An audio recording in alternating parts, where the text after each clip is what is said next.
Fall அவுட்னு ஒரு படம் பார்த்தேன். இந்த படத்தோட ஸ்டார்டிங் சீனில் நிறைய பேத்துக்கு தெரியாத, மிலிட்ரி ஆளுங்களுக்கே நிறைய பேத்துக்கு தெரியாத அவ்வளோ பெரிய விஷயத்த ஒரு மனுஷனோட கட்டவரில் கொண்டு வந்து நிறுத்தியிருப்பாரு இந்த படத்தோட டைரக்டர். ஒன்றும் இல்லை, உங்களுக்கு முன்னால் ஒரு பாம்பு வெடிக்குது. அந்த பாம்புக்கு உங்களுக்கு எவ்வளோ டிஸ்டன்ஸ் இருக்குன்னு உங்களுக்கு தெரியாது.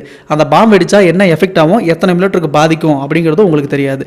இதெல்லாம் மெஷர் பண்ணணும் அப்படின்னா நமக்கு நிறைய மெஷின்ஸ் வேணும், ரீடிங்ஸ் வேணும். ஆனால் இந்த ரீடிங்ஸில் எடுத்து முடிங்கட்டியுமே நம்ம இறந்து போயிடுவோம்.